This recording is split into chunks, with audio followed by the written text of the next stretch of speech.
It started off with a ticket on an Embraer 175, but that didn't happen. So join me on today's LaGuardia adventure, where I showcase how a small change can make a huge difference in comfort and how I share my frequent flights from this airport with you.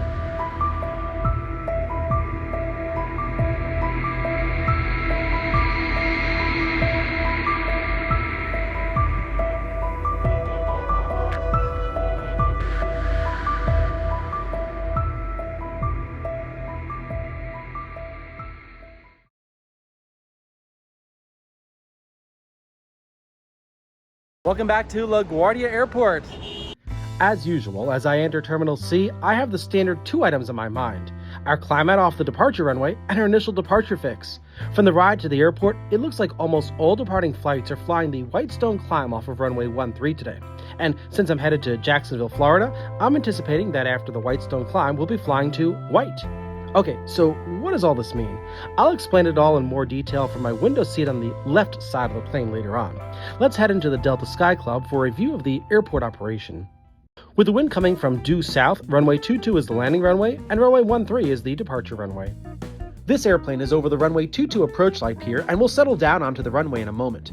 As soon as it crosses the intersection with the departure runway, runway 13, the tower will issue a flight waiting in position clearance for takeoff. Here's that flight now. This flight, along with ours, will turn to the south, then turn to the left to the northeast on the standard Whitestone climb before receiving radar vectors from the departure controller. Just above this yellow Spirit Airbus, you can see a white dot, a plane turning to the south nearly directly over LaGuardia Airport. Why such tight turns nowadays? Aircraft with southern departure fixes have historically been given wide turns around LaGuardia over the Bronx before heading to the south, but recently controllers have been turning them much more quickly over LaGuardia. It's more efficient and quicker, but this sharp turn doesn't allow for a full view of the airport when seated on the left. I love those airport views after takeoff, and I chose a seat on the left side of the plane for it, but I don't think that's going to happen today based upon what I'm seeing as a trend. In any case, my view up here isn't limited to just watching LaGuardia flights. There goes a Lendi arrival from Shanghai to JFK. Not only are LaGuardia departures to the south flying over LaGuardia, but so are JFK arrivals from the west and north at a high altitude to avoid departing flights from LaGuardia like this one. I sure am enjoying the view up here, including the view of Flushing Bay.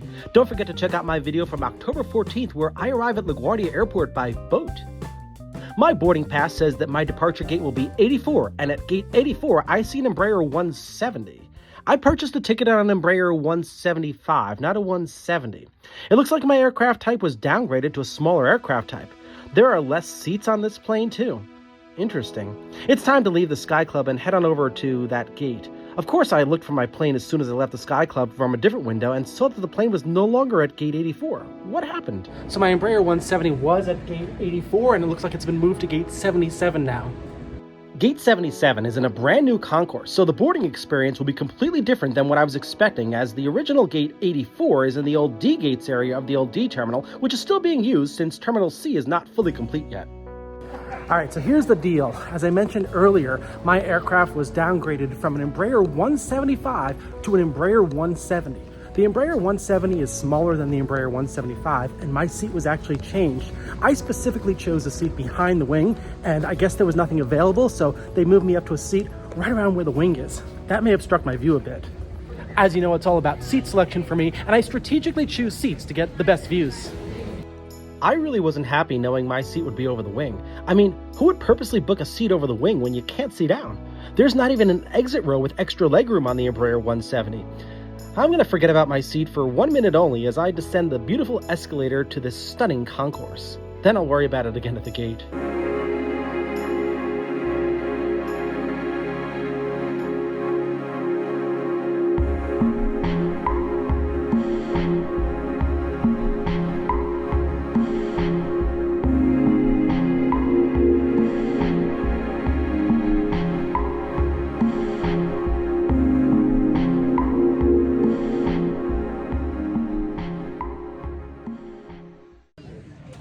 All right, I'm here at the gate 77, and as you know, I have a ticket on an Embraer 170.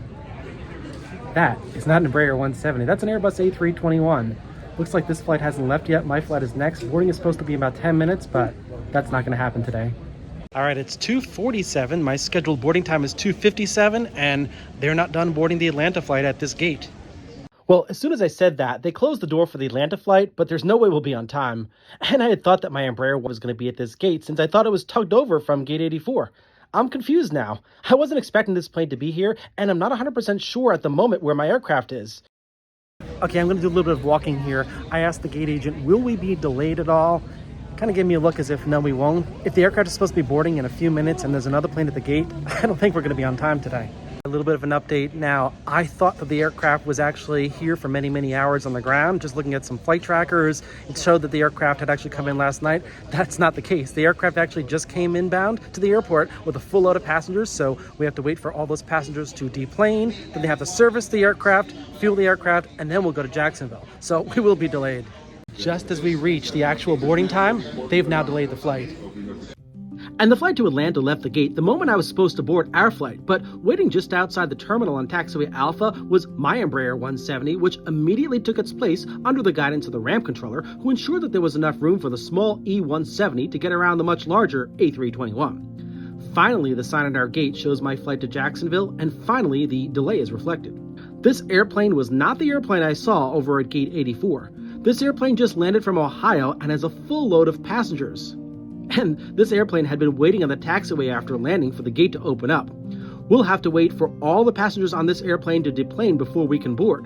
And the bags need to be removed, new bags need to come on board, and we need to get fueled up for the flight of just under 900 miles. I didn't start boarding with the Diamond Group until 3:26 p.m., and the sign said we'd have a 3:40 departure. Will we make the 3:40 departure time? No. All right, let's get on this Embraer 170 to JAX. We didn't leave the gate until 3:58 p.m., 36 minutes after our scheduled departure time. None of the passengers could have had any idea that this would happen in advance today. Once I boarded the plane, the fact that I'd be sitting in one of the worst seats materialized. Look at that window alignment. This is a terrible window situation. Seriously, which row do these windows belong to? It's just not right. One thing I don't understand is that for the people that are seated back here, why can't they just push the seats back a little bit further so you can get a better window view? I really am not happy with this window seating here. And to make things worse, my reassigned seat on this smaller airplane is right over the wing. Looking forward at the scenery below will be nearly impossible, and I'll have to strain to look back at the shared window behind me to see down. It's not going to be easy to film out the window on this aircraft. When I buy an airline ticket, I'm not purchasing a seat. I'm purchasing a window or two windows so I can see out. Over the years of getting upgrades on Delta for free, I've found that the center of main cabin seats are physically closer to the windows, making it more relaxing than a first class seat where I'd have to lean forward more, but this situation is not good at all. Out my window I can see an A220 which also has large windows like this Embraer, but they're at least closer together. The windows are far apart from each other on this aircraft. That A220 has a better situation than the one I'm in right now.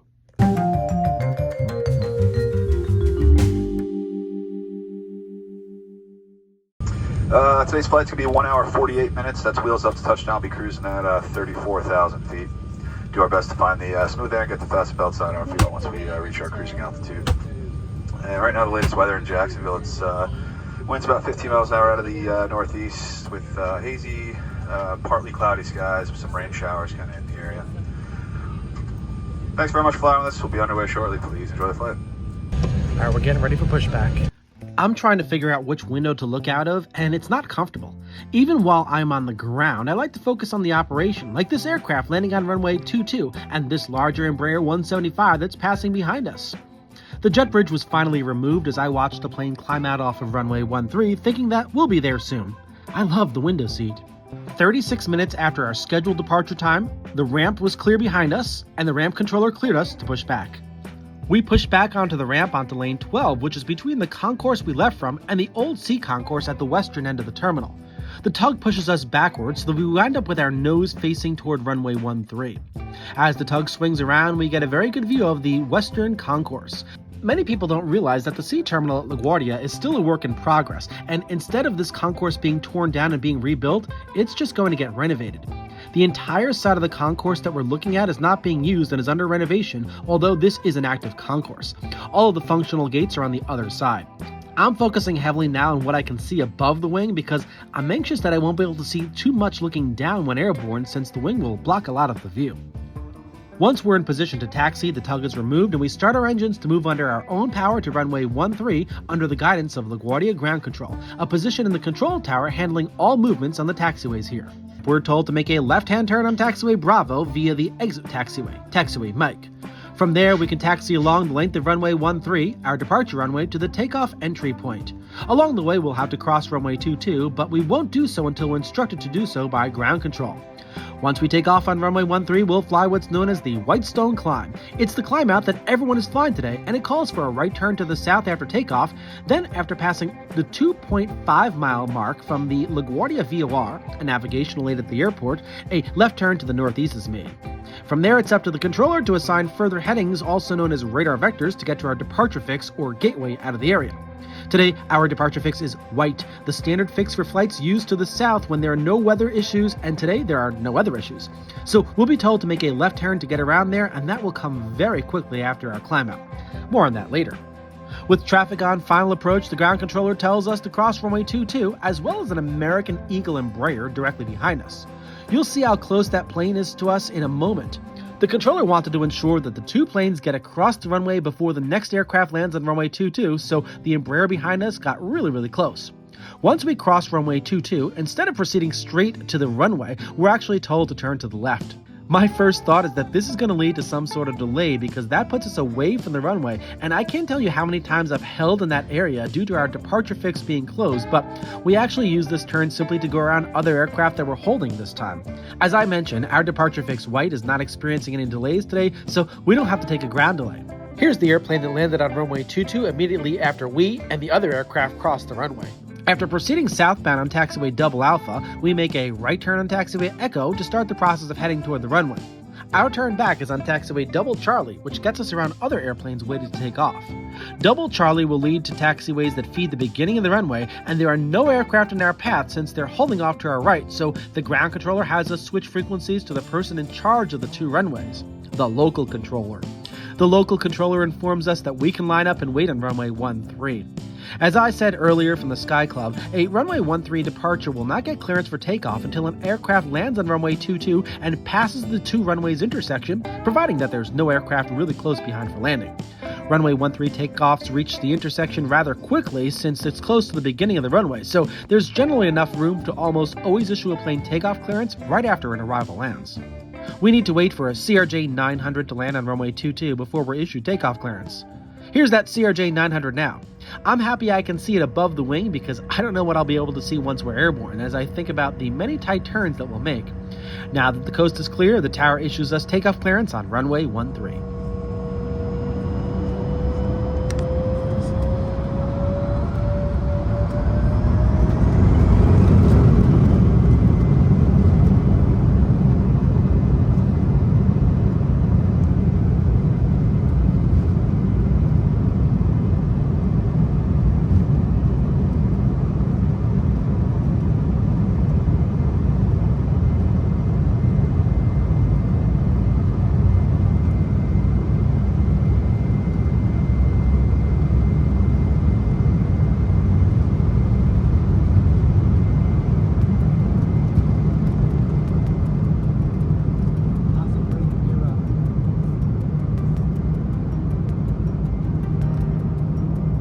As we climb, we're instructed to switch frequencies to the New York departure controller in Westbury, New York, who monitors our turns on the Whitestone Climb, which start off with a right-hand turn to the south. Then, when 2.5 miles away from the LaGuardia VOR, a navigational aid on the runway 22 approach light pier will turn left to a heading of 40 degrees. The view out the window isn't that bad at this point, maybe because we're still low, but I'm using the window near my head and twisting a lot to get this view. I'm trying to focus in on the previous departure, a Southwest 737, whose path we're mimicking for the initial climb. For now, we're over a park to reduce our noise footprint as there are less people who reside directly below where we are now. We're about to start our turn to the published 40-degree heading, which will lead us to the northeast. It's a massive turn that affords passengers on the left side of the plane a great view of the Queens neighborhoods in the vicinity of the Whitestone and Throgs Neck bridges. Based on my observations of previous departing flights, I'm pretty sure that we'll continue our turn within those bridges. We can receive clearance to climb as high as 12,000 feet here, the max allowed altitude in this airspace for flights to the south. Once clear of this area, we can climb higher. The controller is monitoring us on radar to ensure that we do not conflict with any other airplanes. This includes those airplanes passing through the airspace. They might not necessarily be going to or from LaGuardia. The left turn to 40 degrees provided a view of the airport from which we just departed from. You can see the 7,000-foot long runway 13 below. Following the pattern that we just saw from the ground earlier, the controller does not allow us to level off on the 40-degree heading. We need to fly to White intersection over Ocean County, New Jersey, which requires us to fly to the south, so the controller sees that a continuation of the turn is possible, and he tells us to turn to the southwest around a 240-degree heading. This heading keeps us in a long left turn, avoiding overflying the Bronx and pointing us toward LaGuardia Airport, and beyond it, Manhattan. With the wing in my way, I can't look forward to see the airport in advance. And while I recognize that this tight turn is very efficient, I can't tell you how many times I've flown this climb out to White, where we make a much wider turn over the Bronx. Because we're headed to White, I kind of resigned to the idea about trying to see Manhattan on this particular climb out. We turned so tight that Manhattan would probably be on the right side of the plane, or we could be flying directly near it, making it really hard to see. There's LaGuardia on the right. You can see it now, but as the wings begin to level off, we're going to lose sight of the airport. I'm not happy with this particular seat at all, as you can tell. As we continue the climb, we're viewing the airspace we just flew in a circle. Well, at least part of it, since the wing is blocking my view. Behind the wing is the area where we turn to the northeast, and in a moment, once the wing gets out of the way, we'll see the park we climbed over while making the initial turn to the south. We're headed directly toward LaGuardia, and even if the wing wasn't in the wing, well, because of our close proximity to the airport, it's going to be really hard to see. I can see the water of Flushing Bay, so the airport is really close to us, and fortunately the controller is about to issue us another left-hand turn, so this side of the aircraft dips, affording me a partial view of the airport. We're just too close no matter what. I remember these turns being much wider in the past. I'm not going to say this is a terrible view since we can see a lot of the airport, but a wider turn would have allowed for a more complete view of the airport, including the runway 22 pier. Flying this tight turn is like when the controller vectors an arriving flight over Manhattan instead of up the Hudson. You expect a lot, but only get some. We're much higher now, and my view of northern Queens is obstructed. If you go to a performance at an entertainment venue, don't they offer lower priced seats for obstructed views? I'm at a flying performance right now with New York City as the stage, and I can't fully see everything. Shouldn't wing seats be discounted?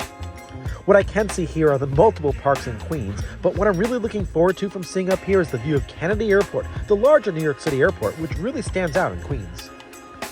I know where JFK is, so in advance of it coming into view, I've already pointed the camera to where the airport should come into view. And I'm in luck since the controller is about to issue us a new turn, likely to the White intersection in Ocean County, New Jersey. Left turns are the desired turns when you're on the left side over the wing. I'm glad we've made many left turns on this climb. There it is, Kennedy Airport with its 4 runways, viewed from our flight, which is now over Brooklyn. I'll zoom back into JFK in a moment, but for now, I want to zoom back out to give you an overview of where we are. While most of the border between Queens and Brooklyn is made of city streets, on the left side you can see where the border is a creek, specifically Newtown Creek. Brooklyn is on the right side and Queens is on the left. The creek is a 3.5-mile-long tributary of the East River. The East River separates Manhattan from Queens and Brooklyn, but we won't be getting any Manhattan views today due to our positioning. In front of the wing is the Atlantic Ocean, and behind the wing we're seeing parts of Queens and Brooklyn. If you look way in the distance, you can see parts of the North Shore of Long Island as it extends into Nassau and Suffolk counties. It's a great day for flying, and a bad day for a seat over the wing. I guess it's always a bad day when you have a seat over the wing. I thought about maybe it would be better if the wings were above the fuselage. Sounds good, but how would I be able to see aircraft flying above?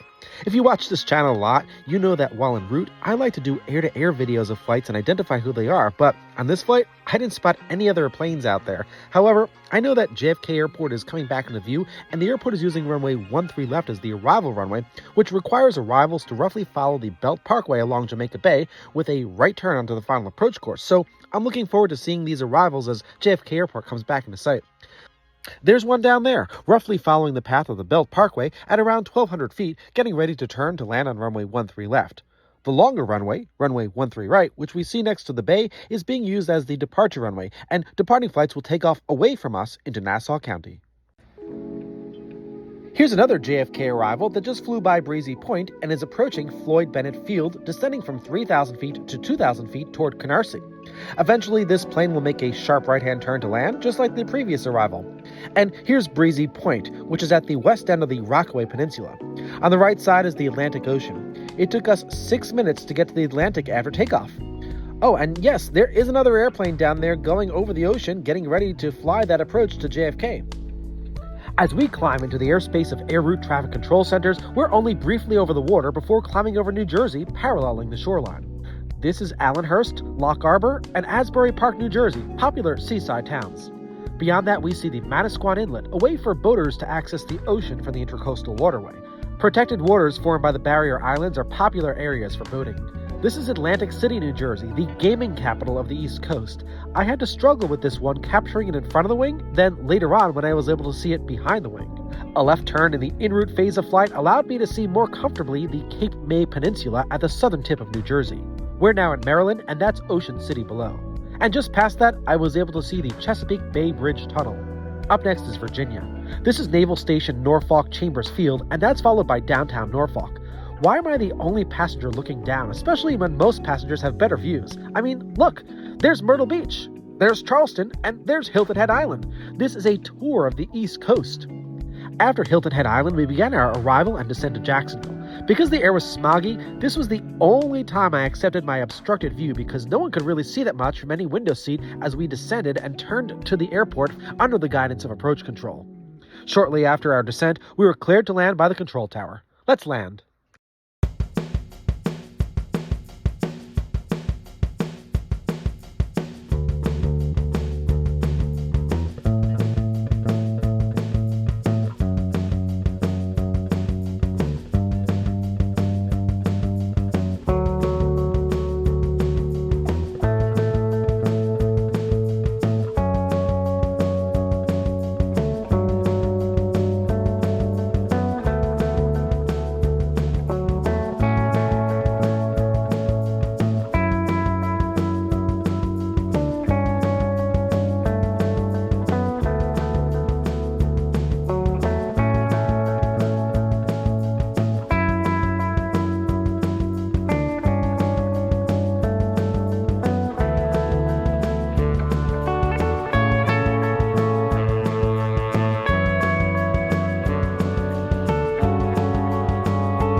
All right, well, I've arrived here at the Jacksonville International Airport. Great flight. The only problem, of course, was the way the seat was positioned between the windows. It was not easy to see out those windows. In any case, I'll be back again with another video very, very soon. So if you're not a subscriber to my channel, I invite you to click on the subscribe button, hit the bell button so you don't miss out on the next one. See you soon, everybody.